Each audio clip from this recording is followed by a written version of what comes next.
Hi అండి, welcome back to my channel. ఇంకా రాజారావు గారు అయితే చనిపోతారు కదా. ఇంకా చనిపోయే ముందు రాజారావు గారు రత్నకి అంతా నిజం చెప్తారనమాట. రత్న గారు అడుగుతారు కదా, నాకు డౌట్ వస్తుంది, ఈ చెక్కులో చూస్తేనేమో ఇంత అమౌంట్ జానకి అనాథాశ్రమానికి ఎంత డబ్బు ఇవ్వటం ఏంటి, అదే కాకుండా అదే ఆశ్రమం నుంచి అంజలిని మన ఇంటికి తీసుకొని వచ్చారు. అంజలిని తీసుకొని వచ్చినప్పటి నుంచి మీరు చాలా తేడాగా ఉంటున్నారు, మీ ప్రవర్తనలో కూడా చాలా తేడా వచ్చింది, మీరు నిజం చెప్పండి, అంజలి మన గీత కూతురే కదా అనేసి అనగానే ఇంకా రాజారావు గారు అవును రత్న, అంజలి గీత కూతురే అని చెప్పేసి జరిగిందంతా నిజం చెప్తాడు కదా. ఇంకా గీత గారు ఏంటంటే పెళ్లి కాకముందే ప్రేమించిన వాడి చేతిలో మోసం పోయి అంజలిని కంటుంది కదా. అలా పెళ్లి కాకముందే ఒక పాపకు జన్మనిచ్చిందని తెలిస్తే గీత జీవితం నాశనం అయిపోతుంది, గీతను ఎవరు పెళ్లి చేసుకోరు అని చెప్పేసి ఇంకా రాజారావు గారి కొడుకైనటువంటి శివశంకర్ గారు అప్పుడే పుట్టినటువంటి పాపను తీసుకుని వెళ్ళి జానకి అనాథాశ్రమంలో ఇచ్చి ఈ పాప తల్లిదండ్రులు ఎవరు ఏంటి అనేది మీరు అసలు వెతకూడదు, ప్రతి నెల కూడా ఈ అనాథాశ్రమానికి అవసరమైనటువంటి అమౌంట్ అంతా నేనే ఇస్తాను అని చెప్పేసి ఇంకా పెద్ద అమౌంట్ మొత్తానికి చెక్కు రాసి జానకమ్మకి ఇస్తాడు కదా. ఇంకా ప్రతి నెల పంపిస్తున్నటువంటి అమౌంట్కి సంబంధించిన స్లిప్పులన్నీ ఇంకా రత్న గారు చూసేస్తారు. చూసి ఇంత డబ్బు పంపిస్తున్నారంటే ఏదో జరుగుతుంది అనేసి డౌట్ మీద రాజారావు గారిని అడగగానే రత్న గారు రాజారావు గారు జరిగిందంతా నిజం చెప్పేస్తారన్నమాట. ఇంకా ఆ పాపే ఈ అంజలి, ఈ అంజలియే మన గీత కూతురు, మన మనవరాలు, మన పెద్ద మనవరాలు అని చెప్పగానే రత్న గారు సంతోషపడిపోతారు, అలాగే చాలా టెన్షన్ పడిపోతూ ఉంటారా. ఈ విషయం కూడా అంజలి వింటుందన్నమాట. ఇంకా ఈ అంజలి వింటుంది అన్న విషయం రాజారావు గారికి తెలియదు, రత్న గారికి తెలియదు. అంజలి వింటుంది, ఒక్కసారిగా షాక్ అయిపోతుంది. ఇంకా వెంటనే రాజారావు గారు ఆ విషయం చెప్తూ రత్న గారికి రాజారావు గారు కుప్పకూలిపోతారు. ఇంకా స్ట్రోక్ వస్తుంది, రాజారావు గారు చనిపోతారన్నమాట. ఇంకా రాజారావు గారు చనిపోయిన విషయము గీత గారికి కూడా తెలుస్తుంది. గీత ఫ్యామిలీ అంతా కూడా ఏడ్చుకుంటూ రాజారావు గారి ఇంటి దగ్గరికి వస్తుందన్నమాట. అంతకుముందే కదా అంజలి విషయంలో గీత రాజారావు గారికి చెప్తుంది, నేను ఈ పుట్టింటికి రావాలి అంటే, ఈ గుమ్మం తొక్కాలి అంటే అంజలి ఇంట్లో ఉండకూడదు, అంజలి ఇంట్లో నుంచి వెళ్ళిపోతేనే తప్ప నేను ఇంటికి రాను అని చెప్పేసి వెళ్తుంది కదా గీత గారు. ఇంకా గీత ఏడ్చుకుంటూ వచ్చి, ఏంటి నాన్న, నేను ఈ ఇంట్లో అడుగు పెట్టను, పుట్టింటికి రాను అనేసి అన్నానని చెప్పి నన్ను ఈ విధంగా రప్పించుకోవటం కోసమా నువ్వు చనిపోయావు నాన్న, లేవు నాన్న, నాతో ఒక్కసారి మాట్లాడు నాన్న, నాకు ఏదో నువ్వు చెప్పాలని చెప్పేసి మా ఇంటికి వచ్చావు కదా, నేను మీ ఇంటికి రావట్లేదని తెలిసే నువ్వు మా ఇంటికి వచ్చావు, నాతో ఏదో చెప్పాలని ట్రై చేసావు కానీ చెప్పలేకపోయావు నాన్న, మాట్లాడు నాన్న, ఒక్కసారి మాట్లాడు నాన్న, నువ్వు నాతో ఏం చెప్పాలనుకున్నావు ఆ విషయాలన్నీ చెప్పు నాన్న, ప్లీజ్ నాన్న, నీ కూతురు వచ్చింది నాన్న, అల్లుడు వచ్చాడు, లేగు నాన్న అని చెప్పేసి ఇంకా గీత గారు ఏడ్చే ఏడుపుకి అక్కడ ఉన్న వాళ్ళందరూ మనసులు కదిలిపోతాయి, అందరూ కూడా చాలా చాలా ఏడుస్తూ ఉంటారన్నమాట. ఇంకా రాజారావు గారికి జరగాల్సిన అన్ని పద్ధతుల ప్రకారం మొత్తం జరిగిపోతాయి. ఇంకా ఇంట్లో ఇంకా అతని రాజారావు గారి ఫోటో పెట్టుకొని చుట్టాలు, బంధువులు, ఇంకా కుటుంబ సభ్యులు అందరూ కూడా పూలు అతని ఫోటోకి అలా వేసి అందరూ నమస్కారం చేసుకుంటూ ఉంటారనమాట. గీత వాళ్ళ ఆయన, ఇంకా అలాగే శివశంకర్ గారి భార్య, ఇంకా మనవళ్ళు, మనవరాళ్ళు అందరూ కూడా ఆయన ఫోటోకి అలా పూలు వేసి ఏడుస్తూ దండం పెట్టుకుంటూ, మీరు మాకు ఎంతో మంచి చేశారు, మీరు ఇలాగా మధ్యలో మమ్మల్ని వదిలిపెట్టి వెళ్ళిపోతారని మేము అనుకోలేదు నాన్న అని చెప్పేసి అంజలి గారు కూడా బాగా ఏడుస్తూ ఉంటారనమాట. ఇంకా రత్న గారు బయటికి రాకూడదు కాబట్టి రత్న గారు రూమ్లోనే ఉండిపోతారా.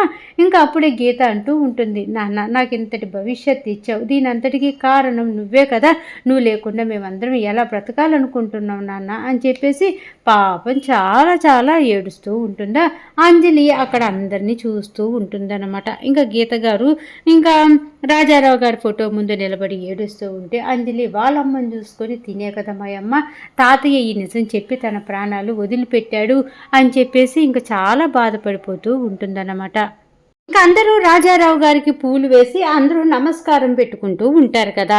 ఇంకా అందరూ వేయటం అయిపోయిన తర్వాత ఇంకా అంజలి కూడా వస్తుంది. అంజలి వచ్చి వాళ్ళ తాతయ్య అయినటువంటి రాజారావు గారి ఫోటోకి పూలు వేసి 2 చేతులు జోడించి దండం పెట్టుకుంటూ ఉంటే గీత గారికి ఒళ్ళు మండిపోతూ ఉంటుందన్నమాట. మా నాన్న చావుకి కారణం నువ్వు మా నాన్నకి దండం పెట్టుకోవటం ఏంటి, అసలు నువ్వు ఏమవుతావని చెప్పి మా నాన్నకి దండం పెట్టుకుంటున్నావు, మర్యాదగా ఇక్కడి నుంచి లే అని చెప్పేసి అంజలి వేయబోతున్నటువంటి పూలు విసిరేసి అంజలిని పక్కకు లాగేస్తుంది అనమాట. ఇంకా మనీష్ అత్తయ్య ఊరుకోండి అత్తయ్య అంటూ ఉంటే, మనీష్ నువ్వు కాసేపు కామ్గా ఉండు, ఈ ఇల్లు ఇలాగ నాశనం అయిపోవటానికి కారణం ఇది ఏమనుకుంటూ ఈ భూమి మీదకు వచ్చిందో కానీ, ఇది మన ఇంట్లో అడుగు పెట్టిందో కానీ అప్పటి నుంచి కూడా గొడవలు వీటితోనే సరిపోయింది.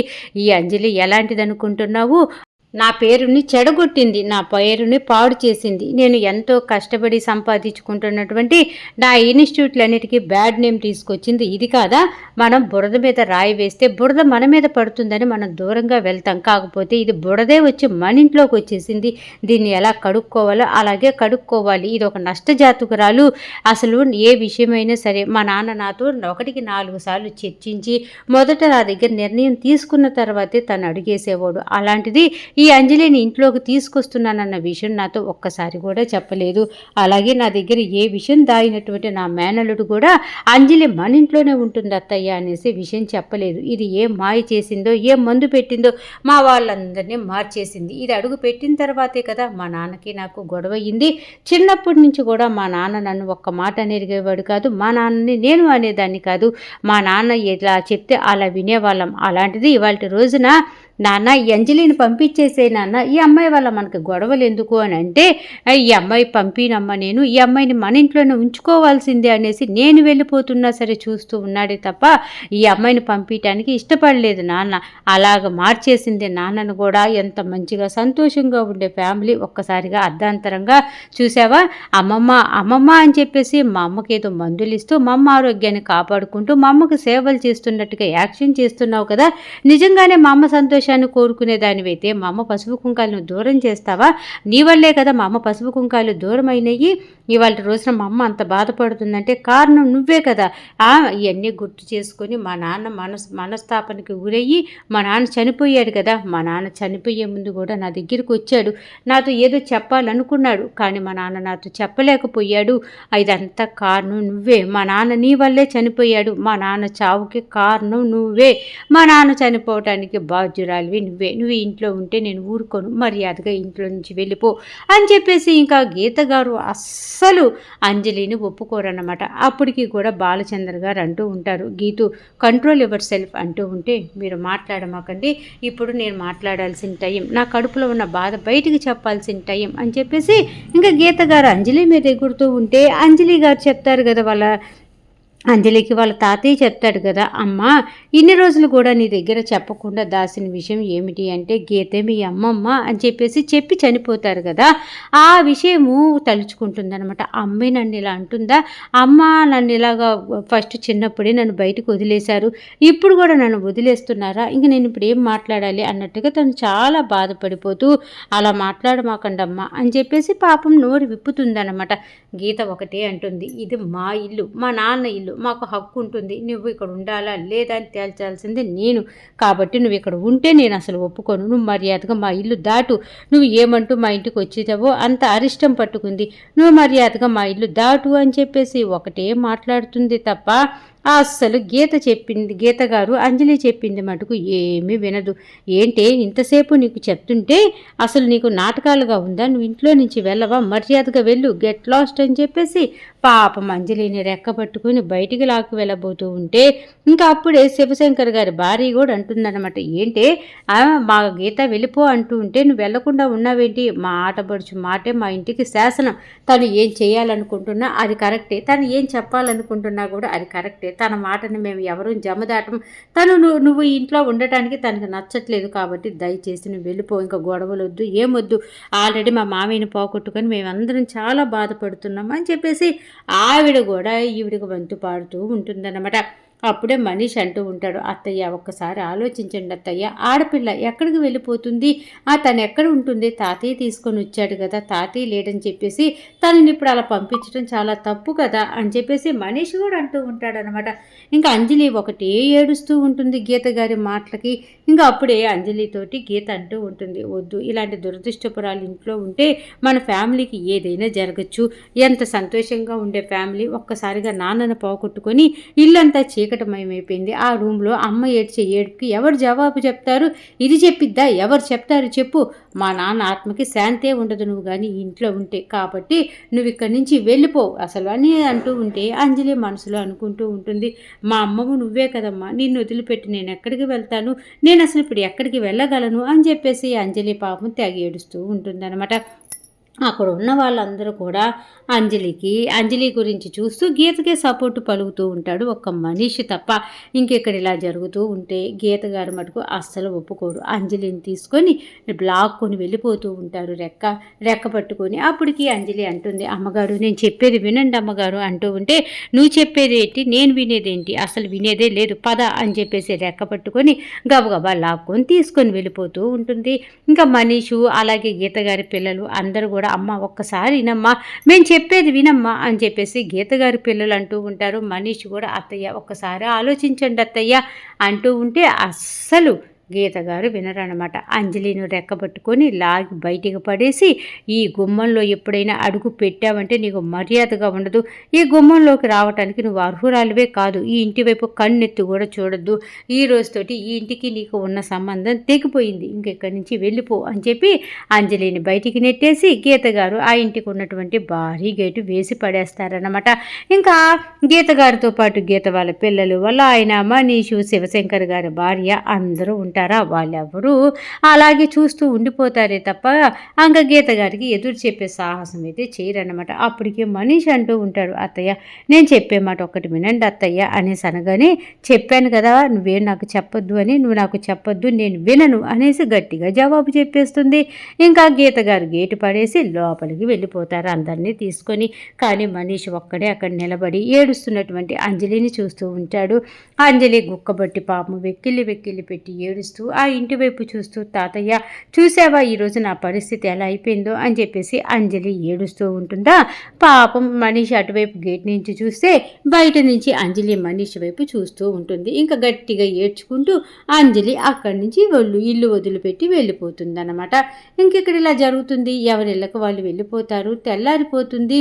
ఇంకా రత్న గారు అంజలి ఏంటి అంజలి ఎంత పిలిచినా పలకట్లేదు, అంజలి ఇదివరకు ఒక కేక వేస్తేనే పరిగెత్తుకుంటూ వచ్చే అంజలి కనపడట్లేదేంటి అని చెప్పేసి ఇల్లంతా పిలుచుకుంటూ వస్తుందన్నమాట. ఎక్కడున్నావు అంజలి, పలకట్లేదేంటి అంజలి అనేసి ఆవిడకి తెలియదు కదా, ఇంట్లో లేదు వెళ్ళిపోయింది అంజలి అన్న విషయం తెలియక తను పిలుచుకుంటూనే ఉంటుందన్నమాట. ఇంకా ఎక్కడ అంజలి కనపడకపోయేపాటికి అప్పుడే ప్రీతి వస్తుంది. అమ్మ ప్రీతి, అంజలి కనపడట్లేదు ఎక్కడికి వెళ్ళింది అనేసి అనగానే, నానమ్మ అంజలి లేదు నానమ్మ అని చెప్పేసి ప్రీతి చెప్తుంది. ఏం మాట్లాడుతున్నావే నువ్వు, లేకపోవటం ఏంటి అనేసి ఈలోపే విక్కీ వస్తాడనమాట. విక్కీ ఏదిరా అంజలి ఏది అనేసి పాపం అతన్ని, ఈలోపు మనీష్ వస్తే మనీష్ని, శివశంకర్ గారు వస్తే రే శంకరు ఏంటి అంజలి కనపడట్లేదు, అంజలి ఎక్కడికి వెళ్ళింది అని చెప్పేసి అందరినీ అడుగుతూ ఉంటే ఇంకప్పుడే ప్రీతి చెప్తూ ఉంటుంది, లేదు నానమ్మ అంజలిని ఇంట్లో నుంచి పంపించేశారు అనేసి అనగానే రత్నగారికి కాలు కింద దుమ్ము ఎగిరిపోతుందన్నమాట.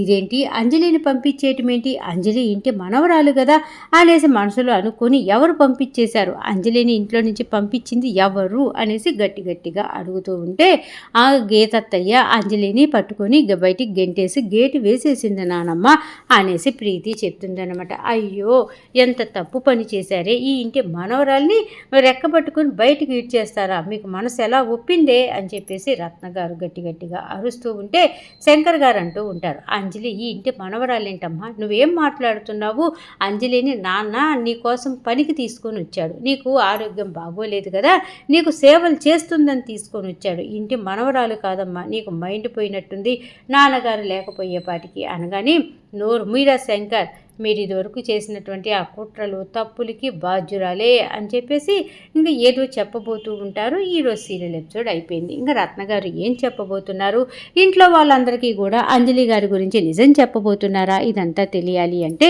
రేపటిదాకా ఆగాల్సిందే. మరి సీరియల్ బాగుంది, చక్కగా ఉంది, అర్థమైంది అనుకుంటే మర్చిపోకుండా నా ఛానల్ని లైక్ చేయండి, షేర్ చేయండి, సబ్స్క్రైబ్ చేసుకోండి. కింద బెల్ సింబల్ ఉంటుంది కదా, దాన్ని గట్టిగా ఒక బాధేసేయండి. రేపు రాబోయే ఎపిసోడ్లో మళ్ళీ కలుద్దాం. అంతవరకు ఉంటా మరి, బాయ్.